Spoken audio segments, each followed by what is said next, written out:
So ayun, what's up mga idol? Ayan, ngayong araw po pala mga idol ay kakain kami. Ito ang kakainin namin, meron kaming burger. Meron na ito, ayan, tapos ito, fries, tapos yan. Halo-halo. Saan tayo dito? Halo-halo. Halo-halo. Saan ka ba nakaturo? Ano ba? Dito.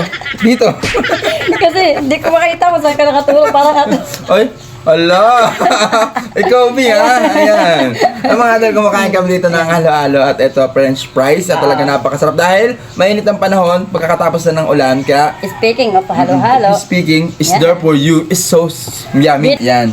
Try natin. Yeah. Tara, kainin natin itong halo-halo. Ito mga idol yung halo-halo. Tikman natin kung anong lasa nito. Uy, ang sarap.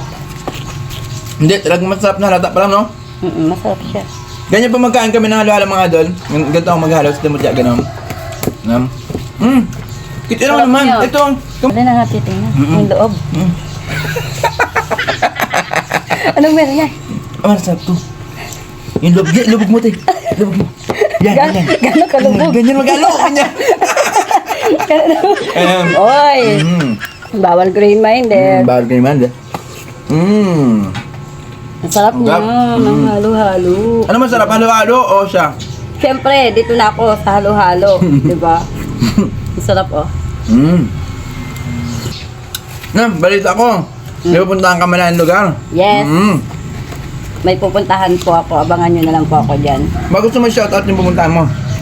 Shout out po pala sa family ni Kumaring Ali na ikakasal dyan sa 25 ng August. So, shout out po sa inyo sa family nyo. At sa mga gusto ko makita dyan, abangan nyo na lang. Wow! Ay, hindi ako makakasama dahil may trabaho po ako dito sa amin eh. Kaya, hindi ako makakasama. Balita ko kasi, sikat ka daw doon. Sayang. Mapabata, matanda. Sikat na sikat ka doon. Sayang. Kaya gustong gusto ka nilang isama. Para sa kalaman ng lahat mga idol, kasi sobrang busy din dito, tsaka may trabaho tayo dito, kaya hindi natin may iwanan itong ating bayan na mahal. Kasi Sobrang busy mas siya. mahal kita kaysa sa kanila. Sana all! Sana all minamahal, no? Aroy. Yay! Tignan natin itong french fries. Ang tawag dito? Malay ko. French fries. Ganito siya kumain mga idol ng french fries. Ayan. Favorite ko to kasi natikman ko na to yung sarap. Talaga? Masarap to. Yung cheesy french fries parang ganun siya. Pakainin mo na lang ako ng mga ganito. Wag lang yung iba. Lalo hindi ko kakainin yun kasi hindi ko siya favorite. Ito tignan mo. Ayan. Sige yun. Ika lang. Lalag. Na. Ano lasa? Masarap syempre. Kaso? Kaso, wala. No comment na. Masarap siya. Masarap. Ganito kumain kami mga idol. Kasi ang dami pa rin tanong, no? Ayan, nakikita niyo po kung paano ako maghawak na, no? Hindi ko siya kayang ipagsabay yung kutsara at saka tinidor. Ang una, binababa ko muna yung tinidor, tapos pag gagamit ang kutsara, yung kutsara, tapos ganito, halimbawa, yan, pag gusto kong hindi siya mapagsabay, yan, ganito. Ganon din sa kanin, pag di ba yung iba nagtitinidor tapos may kutsara, hindi ko siya kayang ipagsabay, kasi nahirapan ako. Kaya ganyan, no? Ayan. Kaya kita naman natin mga idol, di ba? Kahit may kabansanan kami. Ayan, ganyan kami mabuhay. Na pinipilit namin kayanin ang buhay natin, no? Kasi, Kahit mahirap. Kasi Pilit pag namin hindi ka lumaban o hindi mo pag sumuko ka, di ba? Ikaw din ang kawawa. Tama? Pero pag pinilit mo na makayanan yung bagay-bagay na kahit anong mahirap, talagang napakasarap mabuhay, di ba? Kaya yung mga ibang din sa amin. So, hindi naman kami galit sa inyo. Apo. Yan. Masaya kami sa nasabi nyo. Kahit na sa pakiramdam namin, masakit na. Minsan nakaka-open. Pero, okay lang, di ba? Yes. Lalo na sa pagluluto ko, yung sinasabi ng ibang tao na bakit ganyan, bakit yung iba hindi yung kumpleto ang pinagluluto ko. Pero kaya ko naman po. Kapag kaya mo, gawin mo na. Pero pag hindi mo naman kaya, so pwede mo naman iuto sa iba. Di ba? Para hindi tayo pabigat din sa ating kasama. Diyan kumbaga, pati, Kaya ka nagluluto dahil siyempre gusto mo ipakita na Nakaya ko rin kahit may kapansanan ako. Kasi nung bata tayo, di ba? May imagine natin parang gusto natin tumulong sa pamilya natin. Kaso hindi tayo makakatulong kasi paano nga makatulong, di ba? Wala kang mahirap kang walang kamay, walang paa. Yes. Pero ngayon na meron ka lang sariling utak, parang tingin mo kaya mong gawin, ba't di natin subukan, di ba? At na, ayun, naging matagumpay at nakaya natin, di ba? Tama. Ano ang pakiramdam na ngayon ay nakakatulong ka sa pamilya mo? Ang pakiramdam ko na nakakatulong na ako sa pamilya ko, masaya kasi pagka may gusto sila, nabibigay ko, Oo, ganyan. Na masaya din sila dahil ganun nga, lalo na pag kami nagpapapicture sa akin dati hindi nila yung pag may ginagawa ba ako ng mga naga-video ako, nagasalita ako ng ako lang mag-isa, ano yung aking mga kasama sa bahay, sabihin para daw akong ganyan. Pero nung naman, na-realize din nila na kaya ko pala ginagawa yun dahil masaya ako. Ayan. Ngayon, anong sabi sa'yo nga? Wala, masaya na sila. Kung ano yung gawin ko, payag na sila. Wow. Nahayaan na lang nila ako. Wow. Diba? Lalo na yung pag-travel ko. Dati may kasama akong na nanay at yung nanay ko, lagi ko siyang kasama sa pag-travel. So, first time ko mag-travel ng malayo. Na, ang kasama ko lang ay yung kumare ko. Yan, Wow. wala akong kasamang magulang. Dapat ang karamdam, no? Na kahit ganyan ka, kaya natin mabuhay mag-isa, di ba? Tama. Kasi hindi naman sa lahat ng oras kasama natin ang magulang natin. Ano masasabi mo sa mga kabataan na hindi makatulong sa magulang sa ngayon, pero imbis na ang makatulong, ang gagawin magtrabaho, tumambay. Anong masasabi mo sa kanila? Anong dapat gawin nila? Kung kaya nyo rin naman pong tulungan ang inyong magulang, gawin nyo po yung kaya nyo gawin na para makatulong kayo. Hindi yung kesyo hindi ko naman nilahat kasi may mga yung kumpleto walang ginawa kundi nakatambay lang, ganyan. Kung maaari po, kung kaya nyo naman magtrabaho po kayo para sa inyong magulang kasi hindi naman sa habang buhay kasama mo yung magulang mo paano na lang kung dumating yung point na ikaw na lang. So, kanino ka aasa, di ba? Wala. Kaya, hanggat maaari kung kaya din naman ng inyong katawan, magtrabaho kayo. Kung nakaya nga namin dahil kami ganito, so, paano pa kayo? Dahil kayo kompleto, makakaya nyo rin yan. Alam namin na kayang-kaya nyo yan. At speaking Ate Mutya, di ba? Katulad ng pagsikap sa pag-aaral. Tayong dalawa ay, ikaw anong natapos mo? Business ad. Gusto nga ako computer science. Nakapagtapos kami ng kolehiyo. Time. At ngayon, kahit pa paano, nakakatulong na sa pamilya. Yan sa mga magulang namin, sa kapatid, ganyan. At dahil yung mga adyo sa pagsikap namin.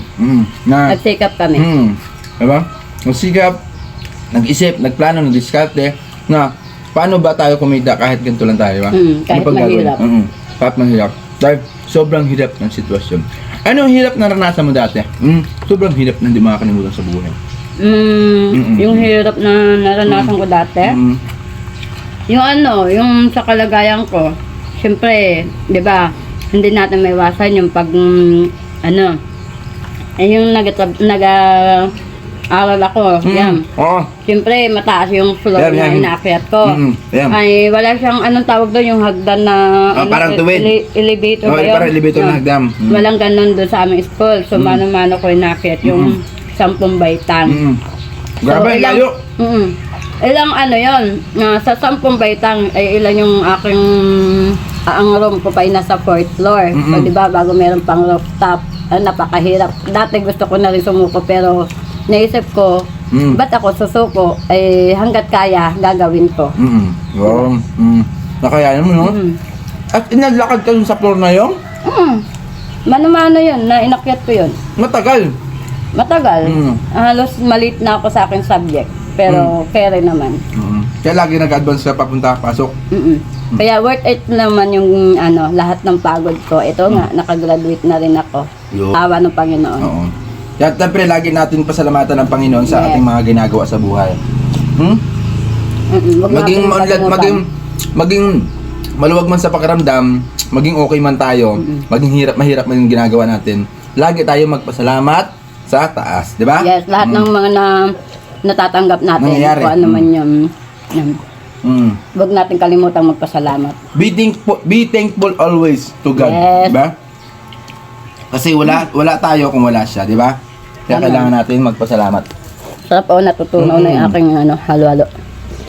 Ang masarap kutsara? Hindi o. Hindi. Halo-halo, masarap. Mm. Pero sulit ganito kadami.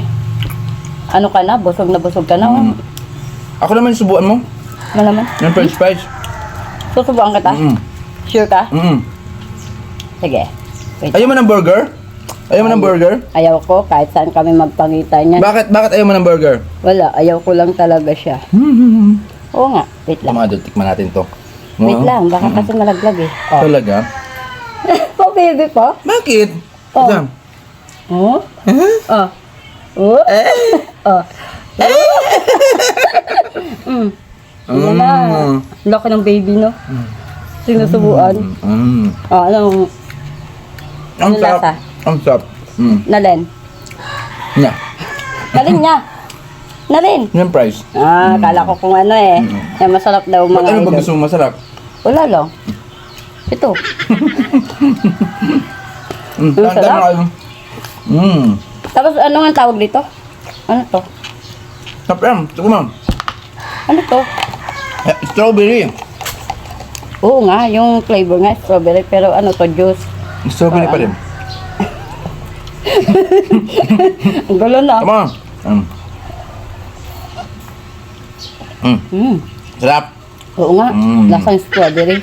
Diba? Bago sa'yo. Anong flavor? Strawberry. Oh, diba? Bago sa'yo strawberry. Anong kulay? Strawberry. Ay, yung iya. Yung nainom. Hindi ko alam kung ano to. Parang ano? Parang medyo blend. brown. Parang blend Tea? siya. Tea. Parang sito, ganun. Pero ang sarap ng foods natin ngayon, no? Diba? Dami nating mga kinakain. Ito. Tataba pala ako nito, laging Oh, ito mukbang. mataba ka na talaga. Bumibigat na mga idol, oh. Ilang kilo ka na ba ngayon? Hindi ko rin alam. Sarap ka. Hindi na ako si sexy girl. Ako na si chubby girl. Sarap mga idol, oh. Sarap. Hinihingal na ako. Kumain ka! Kain ka! Hinihingal na ako mga idol. Ito pa lang, tapos ito, tingnan mo yung halo-halo, oh. Hingal-hingal na. Subo. Ako talaga, kahit saan, hindi talaga ako malakas kumain. Pero maya-maya ang kain ko. Yan. Madali, kumbaga, madali akong mabusog. Ayaw mo na ito? Ayaw? Bakit? Ayaw ko. Hindi ka mahilig sa beef? Ha? Hindi ka mahilig sa beef? Hindi. Kahit sa mga burger. Hindi. Yung ano, kinakain ko yung... Sarne. Hindi, di ba, burger siya. Yung ang palaman niya ay egg. Yun. Sa burger, ang ano ko sa burger ay yung egg ang palaman. Egg sandwich. Yes. Yun lang favorite ko. Pero yung ganyan, hindi. Lap. Gaban lang palagi. Gaban lang palagi, tama? Yes. Ha? Hanggat may buhay, may pag-asa tayo. Di ba? Ang sarap mga idol. Nihingal na ako. Ayan.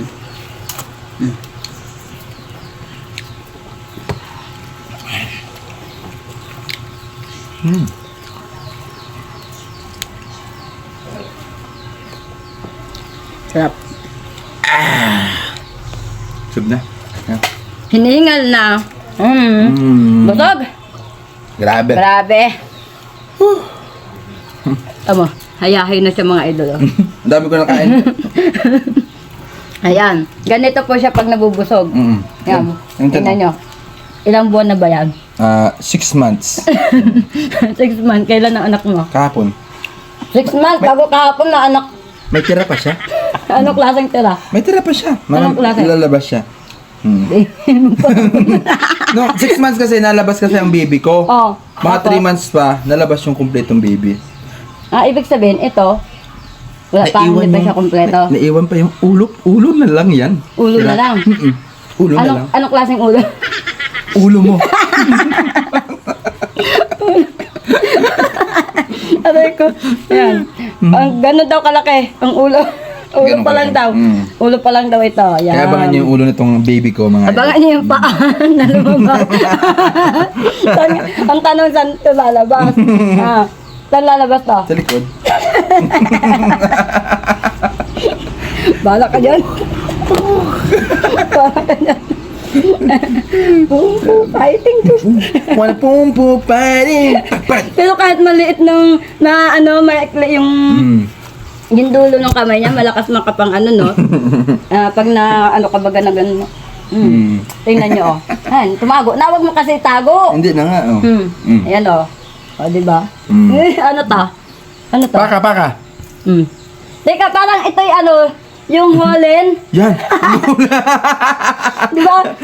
Yung tingnan niyo mga idol, yung dulo. Parang yung holen, diba? Tapos, gano'n, shumoy. Shumoy daw. Yan. Ang galing, ang So, galing. yun lamang. Maraming salamat sa inyo lahat sa panonood. Tapos na God kami. bless. Enjoy lang palagi. Ingal. Yapum.